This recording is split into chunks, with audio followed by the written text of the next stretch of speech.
महाराष्ट्र काय कर्नाटक काय सर्वांनी सबस्क्राईब करा खिलार महाराष्ट्राची शान आणि क्लिक करा बेल आयकॉनवर. एन्जॉय. 21व्या दिवशी हिटवर येते, भरवल्यानंतर परत 22व्या दिवशी हिटवर येते, परत एक मास थांबवला तुम्ही म्हणताय त्याप्रमाणे, तसं परत भरवले की परत पुन्हा 22व्या दिवशी हिटवर येते. असं आता मी जवळजवळ 6 महिने झाले भरवतोय मी काय, पण पिशवी वगैरे क्लिअर दार खोलायला लावले आमच्या तिथलं वाल घेऊन येते ती वाटायचे सर काय बळस काय अगदी क्लिअर येतो. गाय जेव्हा माझावरती येते तेव्हा माज संपत असताना तिचे स्त्रीबीज सुटणं महत्वाचं असतं.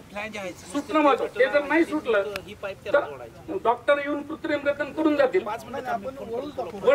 वळू लावला त्याच्यानंतर हे स्त्रीबीज नाही सुटलं तर सगळे जे शुक्राणू आपण मध्ये सोडले त्यांचं जे आयुष्य आहे गर्भाशय आपल्या स्त्री बीजाच्या प्रजनन संस्थेमधलं म्हणजे योनी मार्गातलं, त्याच्यानंतर गर्भाशय मुखामधलं आणि गर्भाशयातलं वळूच्या शुक्राणूंचं जे आयुष्य तर ते 12 तास ते 18 तासापर्यंत आहे.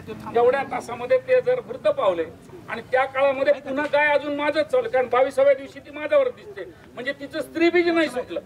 माज चालू राहणं म्हणजे स्त्रीबीज नाही सुटलं. अगदी साधं लक्षण आहे ते, स्त्रीबीज वेळेत सुटावं अशा प्रकारचा साधा सोपा औषधोपचार आपल्याला करता येत राहतो. पुढच्या वेळेस जेव्हा माझ्यावरती येईल तेव्हा तुमच्याकडे येणारे जे डॉक्टर आहेत त्यांच्या समोरून फोन लावा, तुम्हाला मी त्याचं इंजेक्शन सांगतो, डॉक्टरना ते इंजेक्शन देतील आणि आपल्याला गाय गाभण करता येत राहील. नंबर लिहून घ्या 94 226 94 226 57 251 आले की वाल घेते 226 57 251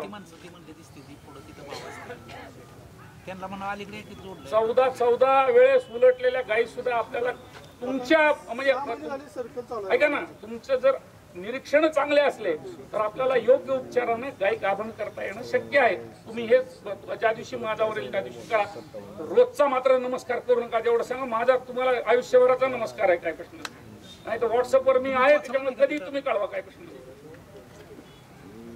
खिल्लार महाराष्ट्राची शान